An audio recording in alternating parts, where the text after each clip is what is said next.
wondered what you thought about, because I felt reading your book that there was a point in the book where I was like, this is brilliant, because this is kind of all the kind of crucial stuff that we need to be happy and to become, not comfortable necessarily, but to not suffer. Yeah. And then there's a point in the evolution of technology where it starts going, oh yeah, but now we've got this. Now, actually, all the the problematic stuff's going to happen. Do you know what I mean? Is there there's a point at which weapons start being built, and cars start being used again. Actually, I was rereading the Tripods recently, and there's a nice bit at the end of that where it's all kind of, they've got rid of the alien invasion that's caused this kind of regression, but now actually mankind has kind of found all this technology again, and now how are they going to kind of prevent themselves from making the same mistakes? Exactly. And do you feel sort of optimistic about that, or is there a kind of built-in paradox with that?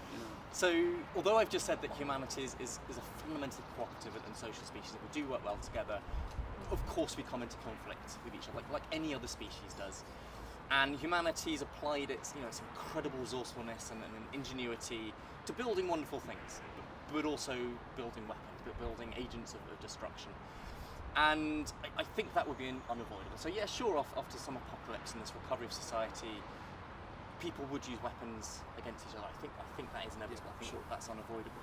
And I had this kind of internal battle with myself when I was researching and writing the knowledge about whether to include knowledge that could be used destructively or for weapons. So explosives are a really good example. Yeah.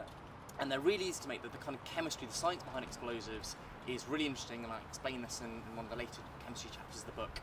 And I thought, well, should I leave this out? Could you build a better society without gunpowder and guns and cannons and explosives and bombs? But I think the truth behind it is that any knowledge, any technology is kind of like morally neutral. It is a way of doing something, and you can put that towards destructive means or towards beneficial means.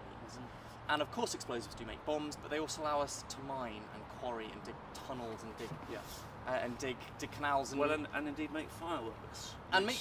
Which was something I wanted to ask you about, because the new album Afterglow is all set in a sort of bonfire night street party, and I got really interested in the idea of how light in general might figure in a kind of regressed future, and just the idea that people might use all the whatever bits and bobs of electricity and oil or whatever that's kicking around, rather than using it piecemeal during the year, they might save it all up and have a big party. One big festival.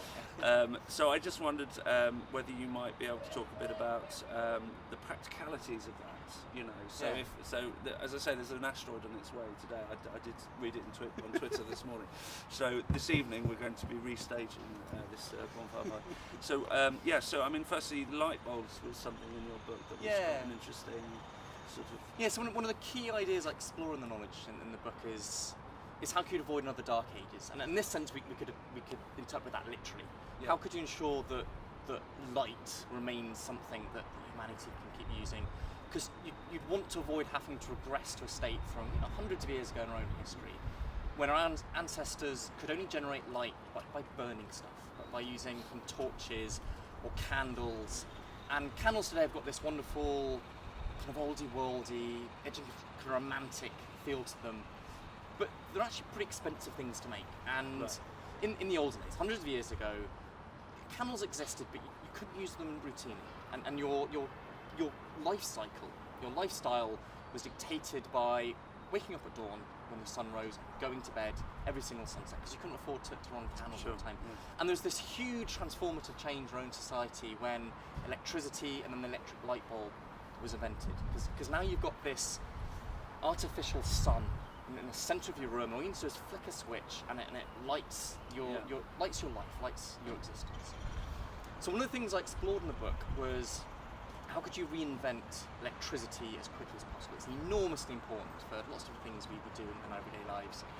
And particularly with the light bulb, which is a really interesting example where what you've done with the light bulb is essentially worked out a way of getting a wire nice and hot, so it glows very bright and gives off light, but doesn't burst into flames, which very hot things are wanted to do. Yeah. So that's what Edison had to kind of hack and bodge together. That's what took so long of research and development to get the first light bulb to work.